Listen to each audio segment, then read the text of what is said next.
Okay, so now I'm gonna start hiking over the tripod and the equipment to get set up to do the observation on that disc that we just set. So I got my sandbags right here. I picked these up at Amazon, on Amazon. And then I just got a bucket of sand from the beach, throw them up. And then I got a 2 meter fixed height tripod. It's got a handle on there, and then it's got the bubble right here. You want to be careful when you put this thing away or you're taking it out that the bubble is not facing down, dragging on the truck.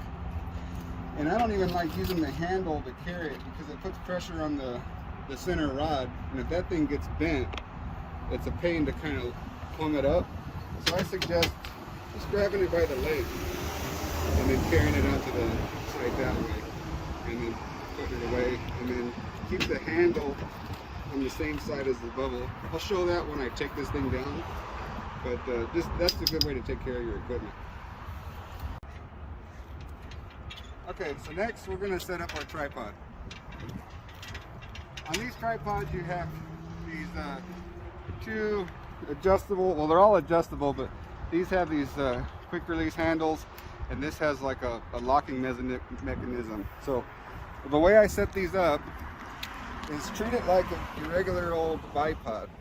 So I put the tip of that in the divot of that brand new disc we just set.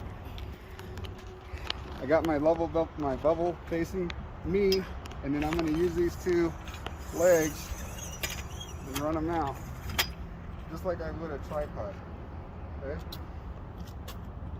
Now keep in mind that if we had somebody with a handle that high, I want to give them enough room. So move those in slightly. Put a little pressure on the tip, kind of sets in the concrete. And then I rough level this, just like I would a regular old bipod and rod.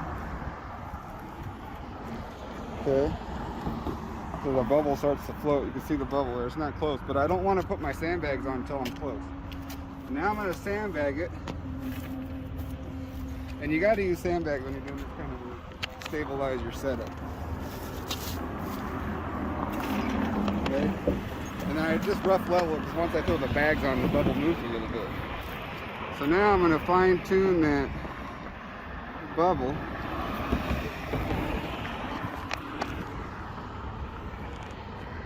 Okay. And that's pretty close. Then I set my third leg out.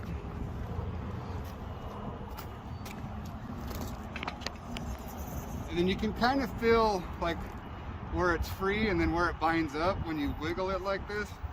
So find that place where it's not binding up and it, feels free to move around. Set that in there. Step on it a little bit. Want to leave room for traffic. We're not on a busy street, so it's not that big of a deal. If I had cones, I'd put a cone out. Sandbag that leg. I don't tighten this thing up until I make sure that my bubble's perfectly plumb, or my rod's perfectly plumb. So I'm looking at my bubble, and that's pretty good actually. And then you want to rotate it 180 degrees, and it should still be centered. And if it's not, the bubble needs to be adjusted. And if you don't have anything handy, if you don't have an Allen wrench or anything to adjust the bubble, you just got to kind of split that difference. Now that error right there is very, very minor. So I'm making some minor adjustments to that. You got to let it settle down a little bit. It's in the circle. Now I'm going to spin it again. And that's pretty good. I'm happy with that. So just double check everything. I'm in the divot of the disc. Everything's sandbagged. Now I'm going to tighten up this locking screw down here, and that's going to stabilize this setup. The next thing I'm going to do is I'm going to take out this I don't know what you call it, brass nipple, and I'll put my GPS antenna on this. And you always want to set up with your man-machine interface facing north. And so this guy's also happens to be facing north, and I try to do that as much as possible. But we'll go over that next. Okay. Alright, so I got my Trimble R12i, and this guy right here is the quick release. This quick release attaches to this adapter, and this thing's approximately 5 centimeters. This actual plate, this part of the antenna right here is the ARP, the actual antenna reference point. So when you're submitting this observation to NGS for blue booking, which is what we're going to do for this project, and I'll explain that, you want to use the antenna reference point as your HR. So with a 2 meter fixed height here and 5 centimeters for this quick release, it's actually a 205 meters, 2.05 meters to the ARP. So you always want to make sure you got a fresh battery. I got four bars there. I charge this thing up. This is your man-machine interface. This is where you power it up. This is where your antenna would go if you were going to be using RTK. When they calibrate these for the phase center, this creates multipath, and this is factored into the antenna calibration. So since if you're working in the United States or on the North American continent, you're going to be in the northern hemisphere, and what that means is that you're north of the equator, and all the satellites are orbiting, basically centered around the equator. Majority of the satellites in the constellation, the orbits are going to be south of you. So you want this area where you're going to be getting multipath, or how they calibrate these things, facing north. So that's the reason why. When you're looking for your site selection, you also want to make sure that the southern sky is has the least amount of obstructions, because that's where the majority of your satellites are going to be.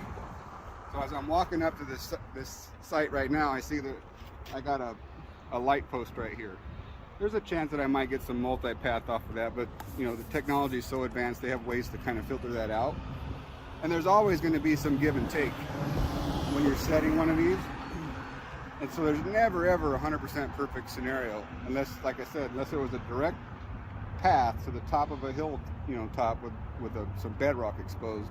You're not going to have any foot traffic, you're not going to have any vehicle traffic, you're not going to have any environmental obstructions, people aren't going to go over there and try and pull it up, or the numerous things, but it's just realistically that's not the best option. So this is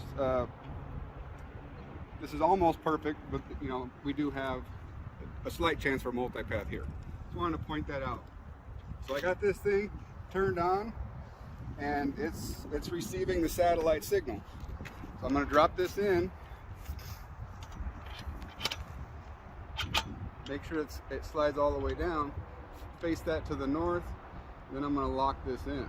Okay, double check my bubble, and then these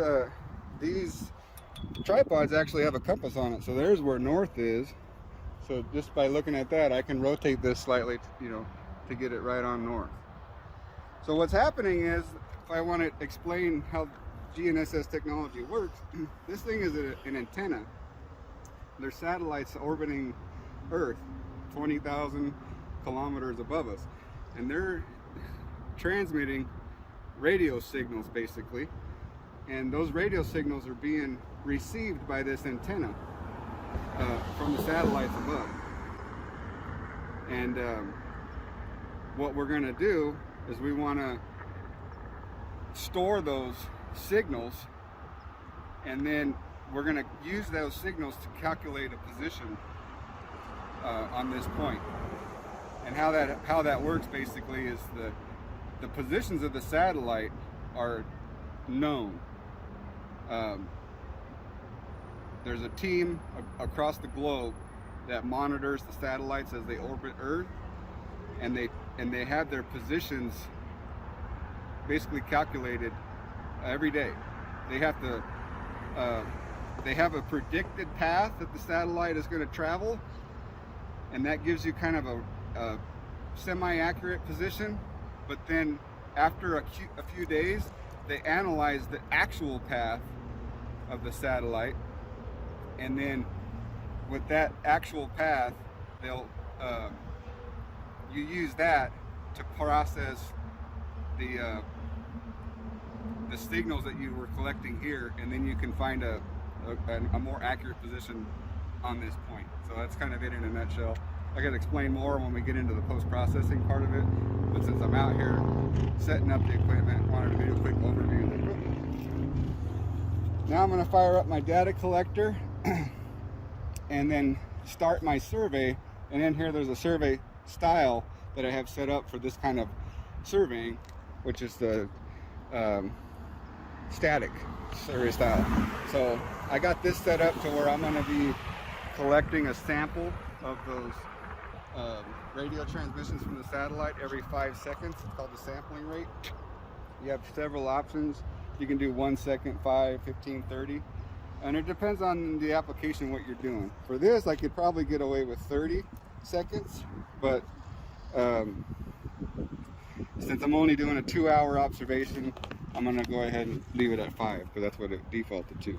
Checking on my batteries, I got 100% on my data collector, 97% on my antenna here. So I'm gonna go general survey, measure, static, start base receiver. Now the data collector's connecting to the antenna via Bluetooth. I'm gonna assign a name to this point, and it's the name is basically the town that we're in, Temecula. And then my height is 2 meters to the bottom of the quick release. That'll be figured out later when it'll be 205 when I upload it. Enter. It's telling me that the point doesn't exist. I know I just said it. Hit OK. I'm going to figure that out later. Start. Waiting for satellites. And then now it's started. Time is 10:07. The minimum observation duration for Opus projects to do blue booking is 2 hours. So at 12:07 is basically the minimum cutoff time to pick this up. So I'll be checking it periodically, about every 15 or 20 minutes or so, make sure that nothing's moved, and I'll let it run for about 2 hours and 15 minutes, just to make sure I have a little extra. Sometimes you get noisy data, and the software will remove some of that noisy data, cycle slips and other things, and you want to end up with 2 hours of good usable data. So it's always good to go a little bit longer. So the way I have the survey style set up also is I have the observations being stored in the receiver. It has onboard storage in the receiver itself, and it's being stored in the receiver rather than being routed and stored in the data collector. So that way I can take off and I can walk away with my data collector and go sit in my truck and check emails and do other work while this thing is just collecting the data. And then when I'm ready to shut it down, I'll walk back over here with my data collector, reconnect, and then end the survey. So I'm going to position my truck right back here to provide a barrier vehicle so nobody hits my setup, and then also so I can keep a close eye on it.